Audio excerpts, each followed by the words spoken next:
उत्तर प्रदेश के हाथरस में 2 जुलाई को हुई भगदड़ में 100 से ज्यादा लोगों की मौत पर योगी सरकार का एक्शन शुरू हो गया है। एसआईटी रिपोर्ट आने के बाद एसडीएम, सीओ और तहसीलदार समेत 6 अधिकारियों कर्मचारियों को निलंबित किया गया। एसआईटी रिपोर्ट में सत्संग के आयोजकों की लापरवाही के साथ साथ प्रशासनिक कोताही की तरफ भी इशारा किया गया। हालांकि 2 सदस्यीय जांच समिति ने अपनी रिपोर्ट में साजिश से भी इनकार नहीं किया। एसआईटी ने इसकी गहन जांच की सिफारिश की है। 125 लोगों के बयान के बाद तैयार की गई करीब 300 पेज की एसआईटी रिपोर्ट के मुताबिक स्थानीय पुलिस और प्रशासन के अधिकारियों ने आयोजन को गंभीरता से लिया नहीं। वरिष्ठ अधिकारियों को समुचित जानकारी नहीं दी गई। सत्संग के आयोजकों की लापरवाही को उजागर करते हुए एसआईटी ने अपनी रिपोर्ट में कहा कि आयोजकों ने पुलिस वेरिफिकेशन के बिना जिन लोगों को अपने साथ जोड़ा उनसे फैली अफवाह, अव्यवस्था।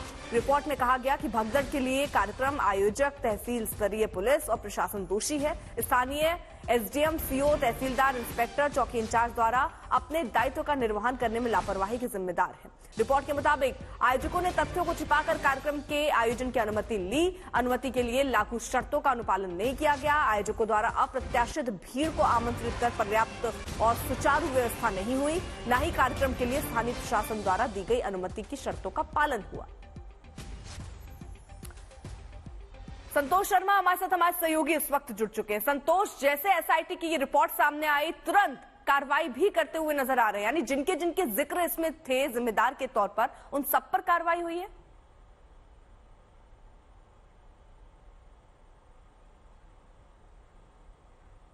संतोष, आवाज पहुंच रही है आप तक? तो शायद उन तक आवाज नहीं पहुंच रही, लेकिन आपको बता दें कि फिलहाल 6 अधिकारी निलंबित किए गए हैं। भगदड़ पर ये एक्शन लिया गया है। ये रिपोर्ट 300 पन्नों की जो सौंपी गई, जिसमें ये बताया गया कि कौन कौन इसके लिए जिम्मेदार है। आयोजकों पर ये जिम्मेदारी डाली गई। उन्होंने अनुमति ले ली, लेकिन उसका अनुपालन नहीं करवा पाए। वहीं अभी 6 अधिकारी जिन्होंने अनुमति तो दी, उसमें आप एक बार अवलोकन भी करना होता है कि आपने 80,000 का आंकड़ा तय किया है कि सिर्फ इतने लोग पहुंचेंगे, 2.5 लाख लोग पहुंच रहे हैं, अव्यवस्था हो रही, तो उसके लिए कौन होगा जिम्मेदार। इसलिए पूरी रिपोर्ट में जिम्मेदार लोग ठहराए गए हैं। अब 6 अधिकारी निलंबित हुए। संतोष हमारे साथ, हमारे सहयोगी इस वक्त जुड़े हुए। संतोष, अगर आवाज आप तक पहुंच रही हो तो जितनों का नाम इसमें था उन सब पर एक्शन हुआ है?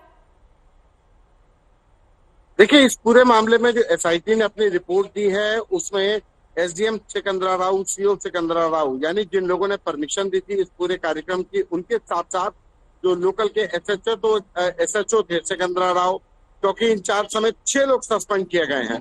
और जैसा कि हमने पहले ही बताया था कि एसआईटी की रिपोर्ट में प्रशासनिक अधिकारियों की लापरवाही को लेकर के स्पष्ट तौर पर कहा गया कि प्रशासनिक अधिकारियों ने लापरवाही बरती। परमिशन देने के बाद अफसरों ने मौके पर जाने की जहमत नहीं उठाई और ये अफसर परमिशन देकर के शायद भूल गए कि वहां पर मौके पर क्या हालात हैं, उसका भी जायजा लेना होगा। और इसी वजह से इस हाथरस कांड में एसआईटी की सिफारिश के बाद एसडीएम सिकंदरा राव, सीओ सिकंदरा राव के साथ एसएचओ सिकंदरा राव और 6 लोगों को समेत 6 लोगों को सस्पेंड कर दिया गया। इनके खिलाफ विभागीय कार्रवाई के भी आदेश दे दिए गए हैं। सबसे बड़ी बात कि एसआईटी ने इस मामले में जो बयान दर्ज किया उसमें साजिश से भी इनकार नहीं किया और इसके लिए उन्होंने जांच की जरूरत पर जोर दिया कि जांच की जरूरत है कि कहीं कोई साजिश तो नहीं रची गई थी इस भगदड़ के लिए। तो लिहाजा एसआईटी की रिपोर्ट के बाद अब एक्शन शुरू हो गया है और इस पूरे मामले में 6 जो अफसर थे वो सस्पेंड कर दिए गए हैं।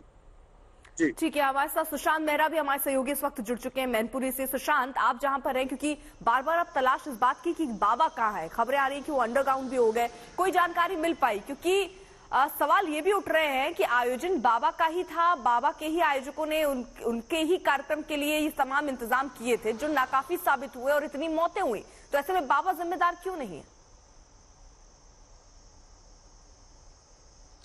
देखिए, इसी पर लेकर के कई बार सवाल जो है वो बार बार खड़े हो रहे हैं कि आखिरकार इस पूरे मामले के लिए जो बाबा है वो आखिरकार जिम्मेदार क्यों नहीं है। क्योंकि बाबा का ये कार्यक्रम था, बेशक आयोजक कोई और थे, आयोजक को गिरफ्तार जरूर किया गया, उसके खिलाफ इस पूरे एसआईटी की जो रिपोर्ट सामने आई है उसमें मुख्य तौर पर अगर कहा जाए तो एक जिम्मेदार ठहराया गया है, अधिकारियों को भी जिम्मेदार ठहराया गया है, एसडीएम जिन्होंने परमिशन दी इस पूरे कार्यक्रम को लेकर के उसको भी जिम्मेदार ठहराया गया, सीओ को जिम्मेदार ठहराया गया। 2 जुलाई के दिन जब ये हादसा हुआ वहां मौजूद पुलिसकर्मी उनको भी जिम्मेदार ठहराया गया है। सीधे तौर पर एसआईटी की जो रिपोर्ट सामने आई है उसमें सीधे तौर पर अगर कहा जाए तो आयोजक, अधिकारी हैं उनके ऊपर कुल मिलाकर के 6 लोगों पर जिम्मेदारी तय करते हुए उनके ऊपर कार्रवाई जो है वो की गई है। लेकिन सिर्फ अधिकारियों पर ही कार्रवाई क्यों, आखिरकार बाबा पर कार्रवाई क्यों नहीं? क्योंकि जब इतना बड़ा कार्यक्रम हो रहा था, और इस तरीके का कार्यक्रम पहली बार नहीं, इससे पहले भी कई बार हुए, लेकिन इस तरीके के जब कार्यक्रम होते हैं तो उसके लिए पूरी तरीके से जिम्मेदारी उस आयोजक की भी होती है और अतिथि की भी जो है वो तय होनी चाहिए।